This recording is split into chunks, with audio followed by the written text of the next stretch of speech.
नमस्कार स्टूडेंट, आज मैं आपके साथ डिस्कस करूंगा सीबीएसई ने आपके लिए जो सैम्पल पेपर रिलीज़ किया है 12th क्लास के स्टूडेंट्स के लिए, उसका क्या पैटर्न है और वो आपके लिए कैसे इजी हो सकता है। आप क्या प्लानिंग करें कि पेपर में आप 100% मार्क्स ला सकें, ठीक है ना। किस कंसेप्ट को कितना काम करें और कैसे पढ़ाई करें कि आप 100% मार्क्स ला सकें, थोड़ी सी बात बताने की कोशिश करूँगा। बहुत सारे वीडियो आपके लिए बना रखे हैं, आप चाहें तो प्लेलिस्ट पे जाके देख सकते हो। देखिए, पेपर जो है मेरे हिसाब से इजी कर दिया है। बहुत से लोग इसको बहुत मुश्किल मान कर रहे हैं, पर विश्वास करिए, मैं अपने अनुभव से बता रहा हूँ कि ये आपके लिए इजी रहेगा, ठीक है। इस काम को करना आपके लिए इजी रहेगा और आपको अब पेपर करने में अच्छा भी लगेगा। ये पेपर उन लोगों के लिए बहुत ईजी रहेगा जो मैथमेटिक्स को लर्न नहीं करते। आने वाले समय में सीबीएसई कुछ इस तरह की प्लान कर रहा है कि बच्चों को लर्न करने की ज़रूरत नहीं हो, उनको कंसेप्ट यदि क्लियर हो तो वो क्वेश्चन सॉल्व कर पाएँ। और मैथमेटिक्स में वास्तव में यही होना चाहिए, ठीक है ना, कोई प्रॉब्लम नहीं। ये जो क्वेश्चन आएंगे आपके पास वेरी शॉर्ट आंसर क्वेश्चन आएंगे और 60 क्वेश्चन ये ट्रेडिशनल क्वेश्चन है, ठीक है। यदि कंसेप्ट आपको क्लियर है तो क्वेश्चन डिजाइन करे जाएंगे, आपको कहीं बुकों में नहीं मिलेंगे, डिजाइन करे जाएंगे, ठीक है। यदि कंसेप्ट पता है तो आप उसका आंसर आराम से दे सकते हो, ठीक है। यदि कंसेप्ट नहीं पता है तो मुश्किल होगा। छोटे छोटे कंसेप्ट पता है तो आप आराम से दे सकते हो। 2 सेक्शन में पेपर बनेगा, सेक्शन ए और सेक्शन बी। ये सेक्शन 24 मार्क्स का है, ठीक है ना। यदि हम बड़े शॉर्ट छोटे छोटे क्वेश्चन भी कर लेते हैं और हमारे कंसेप्ट थोड़े से क्लियर हैं और बहुत भारी भरकम क्वेश्चन को नहीं कर पाते हैं तो भी हम मैथमेटिक्स में बहुत अच्छी तरह से पास हो सकते हैं। पास होने वाले की बात करूं, लेकिन यदि स्टूडेंट थोड़ी सी प्लानिंग के साथ काम करे तो वो 100% मार्क्स भी ला सकता है, ठीक है। बहुत मोटिव बुकों को करने से बेटर है कि आप एनसीईआरटी को बहुत अच्छे तरह से फॉलो करें और एनसीईआरटी के जो कंसेप्ट दे रखे हैं, बारीक से बारीक कंसेप्ट दे रखे हैं, उसके एग्जाम्पल्स दे रखे हैं, उनको बहुत अच्छी तरह से पढ़ें, अपने दिमाग में सेट करें, तो आप पेपर को बहुत आराम से 100% सॉल्व कर सकते हैं, ठीक है। जो कंसेप्ट आपके काट दिए हैं इस साल, ठीक है, उस पर क्वेश्चन नहीं आएगा। बहुत भारी भारी मुकों को करने की कोशिश करोगे तो आप निश्चित है अपना समय उनमें ज़्यादा लगाओगे और आउटपुट आपको कम मिलेगा। आप चाहते हैं कि आपको 100% मार्क्स आएँ तो मेरा फिर सजेशन है कि आप एनसीईआरटी करें, एनसीईआरटी एग्जाम्पलर करें। बस इसके कंसेप्ट जो हैं उनको अपने दिमाग में बहुत अच्छी तरह से लगाएं, अच्छी तरह से फिट करें, उस सॉफ्टवेयर को अच्छी तरह से लोड करें। तो ऐसा करेंगे तो आपको कोई प्रॉब्लम में समझता बिल्कुल नहीं आएगी। और एक चीज़ को कई बार करने की कोशिश करेंगे तो ज़्यादा अच्छा रहेगा और बहुत सारी चीज़ों को यदि एक बार करने की कोशिश करोगे तो आपके लिए ठीक नहीं रहेगा। ध्यान रखिएगा, सेक्शन ए में वेरी शॉर्ट क्वेश्चन आएंगे जो 16/1 के होंगे। दूसरा सेक्शन बी आएगा, ये आपके पास नया है, ये केस स्टडी है। इस केस स्टडी में आपके 2 क्वेश्चन आ रहे हैं। एक क्वेश्चन में 5 MCQ होंगे और 5 MCQ में से आपको 4 MCQ करने पड़ेंगे। कहने का मतलब है एक क्वेश्चन यहाँ पर 4 नंबर का होगा, राइट। एक MCQ, एक क्वेश्चन में 5 MCQ होंगे। 5 में से आपको 4 करने, मान लेते आपने 2 भी कर दिए तो 2 नंबर मिल जाएंगे आपको, ठीक है। 3 कर दिए 3 नंबर मिल जाएंगे, 4 कर दिए तो आपको 4 नंबर मिल जाएंगे। 5 करने की जरूरत नहीं है, आपने 5 भी कर दिए तो भी आपको 4 नंबर ही मिलेंगे, ठीक है। लेकिन इस तरह के क्वेश्चन आपको मिलेंगे कहाँ से? ये तो क्वेश्चन अब कभी आपके पास रहे नहीं है। देखिए, ये क्वेश्चन रियली बहुत ईजी है, ठीक है। ये क्वेश्चन आपकी प्रैक्टिकल लाइफ में मैथमेटिक्स का क्या यूज होता है इस बात का को सोच रहा है वो, ठीक है। और इस तरह के क्वेश्चंस आप फिजिक्स में करते रहें, मैथमेटिक्स में भी करते रहें, ठीक है। आप ट्रिगोमेट्री का यूज़ पैराबोला में कैसे कर पाते हो, ठीक है। कोई रॉकेट जा रहा है, मैक्सिमम हाइट तक कितना जाएगा, कितना एंगल बनाएगा, ठीक है, पैराबोला में कैसे उसका यूज हो सकता है। बहुत सारे कंसेप्ट है। इंटीग्रेशन में एरिया निकालने में इंटीग्रेशन का कैसे यूज हो सकता है। इस तरह के जो मकान बना हुआ है, इस तरह का कोई स्ट्रक्चर बना हुआ है, उसका एरिया क्या निकलेगा, वो आपको प्रैक्टिकली एक बहुत अच्छा फिगर देगा। उसका ज्योमेट्रिकल फिगर आपको बनाना पड़ेगा और इस पर डिपेंड क्वेश्चन आपको सॉल्व करना पड़ेगा। इस क्वेश्चन को आप सॉल्व करने के लिए जरूरी है कि थोड़ा कॉमन सेंस अप्लाई हो और थोड़ा सा कंसेप्ट बहुत अच्छी तरह से पता हो, तो आप क्वेश्चन सॉल्व कर जाएंगे। कॉमन सेंस भी एप्लीकेबल होगा, ठीक है। खाली फॉर्मूले से काम नहीं चलेगा, स्टूडेंट को पता होना चाहिए इसमें कॉमन सेंस क्या अप्लाइड होगा।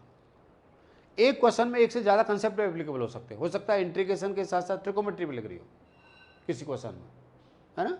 तो एक कंसेप्ट में एक क्वेश्चन में एक से ज़्यादा कंसेप्ट भी एप्लीकेबल हो सकते हैं। तो 2 क्वेश्चन आएंगे इस तरह के, ठीक है। और 2 क्वेश्चन जो है 8 नंबर के होंगे।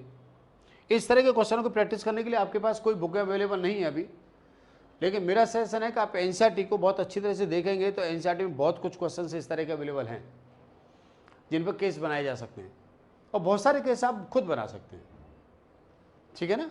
मेरी कोशिश होगी कि मैं इस तरह के क्वेश्चन आप लोगों को बना के दे सकूं या बनाने की पूरी कोशिश कर सकूं, उनके सॉल्यूशन भी आपको दे सकूं, पूरी कोशिश होगी। ठीक है।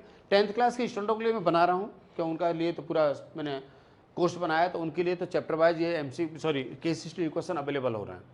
लेकिन 12th क्लास के लिए मैं वेबसाइट इस यूट्यूब पर ही आपको देने की पूरी कोशिश करूँगा। ये दूसरा सेक्शन में दूसरे पार्ट में 3 सेक्शंस होंगे। ठीक है। ये ट्रेडिशनल क्वेश्चन होंगे जिस तरह के आपने कर सकें। अभी तक क्वेश्चन हमारे पास जो बोर्ड में आते थे वो 1 नंबर, 2 नंबर, 4 नंबर और 6 नंबर था। ठीक है ना। लेकिन अब हमारे पेपर में आएगा वो 1 नंबर, ये 2 नंबर, 3 नंबर और 6 नंबर की जगह 4 नंबर, ये 3 नंबर हो गया, और 6 नंबर की जगह क्या हो गया, 5 नंबर के क्वेश्चन आ गए। ठीक है। जो क्वेश्चन 6 नंबर के आते थे वो 5 नंबर के आएंगे, 4 नंबर के आते थे वो 3 नंबर के आएंगे। बात में आ गई ना। उसी तरह के क्वेश्चंस, ये लॉन्ग क्वेश्चंस होंगे, लॉन्ग आंसर क्वेश्चंस होंगे। ठीक है। और ये शॉर्ट आंसर क्वेश्चंस होंगे, ये वेरी शॉर्ट आंसर होंगे, ये ध्यान रखना है। इसमें भी ट्रेडिशनल क्वेश्चन होंगे, एनसीईआरटी से मिलते जुलते क्वेश्चन आएंगे, कोई परेशानी नहीं आएगी। और ये भी आपके पास यहाँ 3 क्वेश्चन आएंगे।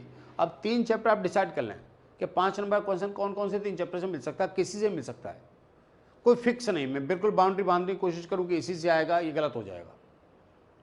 पहले क्वेश्चन 6 नंबर के ज़्यादा आते थे, लेकिन अब 6 नंबर के 5 नंबर के केवल 3 क्वेश्चन कर दिए गए। वहाँ पर 6 क्वेश्चन हुआ करते थे पहले। तो हम बता दिया करते थे कि चैप्टर इसमें से आ सकता है, लेकिन अब बिल्कुल नहीं बताया जा सकता। जो बड़े बड़े चैप्टर्स हैं, एरिया बाउंडेड रीजन है, एप्लीकेशन ऑफ कैलकुलस है, एप्लीकेशन डिफरेंशिएशन है, एप्लीकेशन ऑफ इंटीग्रेशंस हैं, 3D क्वेश्चंस हैं, प्रोबेबिलिटी है, मैट्रिक्स है। यहाँ से 6 नंबर के क्वेश्चन मिलने के चांस ज़्यादा होते हैं। लीनियर प्रोग्रामिंग है, राइट, वहाँ से मिलते थे। लेकिन वहीं से अब आपको 5 नंबर के क्वेश्चन मिलेंगे, लेकिन किस चैप्टर से 3 क्वेश्चन मिलेंगे ये कहना आज की डेट में मुश्किल है। और मैं समझता हूँ आज की डेट में हमेशा कहना मुश्किल है। वो कहीं से भी उठा के आपको क्या देंगे, 3 क्वेश्चन देंगे जो 5 नंबर के होंगे। ठीक है। तो थोड़ा सा अंदाज लगाना मुश्किल होगा कि 5 नंबर का क्वेश्चन 3 जो आएंगे वो किस चैप्टर से आएंगे, ये कहना थोड़ा सा अब मुश्किल है। हाँ, जो 5 नंबर का क्वेश्चन यहाँ पर आएगा उससे 3 नंबर का क्वेश्चन वहाँ से नहीं आएगा, ये कन्फर्म है। ठीक है। तो इसका मतलब आपको करने सारे चैप्टर्स हैं। सीधी सी बात है कि सभी चैप्टर्स बहुत अच्छी तरह से क्लियर हों, अच्छी तरह से कंसेप्ट आपको क्लियर हो, तो इन क्वेश्चनों को सॉल्व करने में कोई प्रॉब्लम नहीं आएगी। इस तरह के क्वेश्चनों को सॉल्व करने के लिए बहुत अच्छी तरह से कंसेप्ट पता हो और थोड़ी सी कॉमन सेंस अप्लाई हो, तो इन क्वेश्चनों को बहुत आराम से सॉल्व कर सकते हो। आप समझ गए होंगे 24 मार्क्स और 56 मार्क्स का पेपर आएगा। इस तरह से डिस्ट्रीब्यूशन आएगा। जो सिलेबस कट गया है उसमें से क्वेश्चन नहीं आएंगे। पेपर हमेशा बहुत ईजी बनते हैं और ईजी बनाए जाएंगे, इस साल भी ईजी बनाए जाएंगे। आप ऑफलाइन इस साल पढ़ाई नहीं करिए, आपने ऑनलाइन एजुकेशन ली है, तो सीबीएसई का भी थोड़ा ध्यान रहेगा कि आपको पेपर ज़्यादा टफ न दे, राइट, और आप बहुत अच्छा करें। मेरी पूरी कोशिश होगी कि मैं आपको टाइम टू टाइम क्वेश्चन बताता रहूं उस तरह के। मेरा पूरा कोशिश अभी होगी कि मैं इस तरह के क्वेश्चन आप लोगों को ज़्यादा से ज़्यादा कराने की कोशिश करूं। ठीक है। लेकिन इन इस तरह के क्वेश्चन को बनाने में मुझे भी थोड़ा टाइम लग रहा है। मैं बहुत क्लियर करूं कि क्वेश्चन डिजाइन करने पड़ेंगे, क्वेश्चन डिजाइन करने पड़ेंगे। एक ही क्वेश्चन में 5 को MCQ अप्लाई करने पड़ेंगे, तो थोड़ा सा टाइम लगेगा, लेकिन आपको मिल जरूर जाएंगे। अभी तक कोई जो सैम्पल पेपर आए हैं जो लॉन्च हो चुके हैं उनमें इस तरह के क्वेश्चन नहीं है। ठीक है। सीबीएसई अभी भी कुछ रिड्यूस करने के मूड में है सिलेबस को, तो जो भी सैम्पल पेपर आ रहे हैं मार्केट के अंदर अवेलेबल आए हैं वो लेटेस्ट नहीं आएंगे। मेरी कोशिश होगी कि मैं latest sample paper 12th class के लिए भी दे सकूं, लेकिन ये बात अक्टूबर के बाद ही पॉसिबल हो पाएंगी, क्योंकि सीबीएसई की अभी भी गाइडलाइंस ऐसी आई है, कुछ सिलेबस को फिर वो कम कर रहे हैं। या तो सिलेबस कम करेंगे या वो पेपर को एक्सटेंड करने के मोड में जाएंगे, ऐसा कुछ है। कंफर्म नहीं है ये बात, न्यूज़ कंफर्म नहीं है कि आप इसको बिल्कुल पक्का ना मान लें।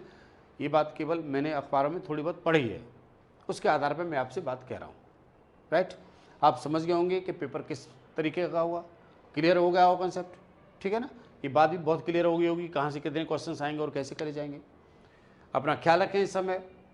इससे स्कूल जाने का प्लानिंग आपका हो रहा है तो बहुत सावधानी से स्कूल जाएं। ठीक, बहुत सावधानी से, बिल्कुल लापरवाही न करें।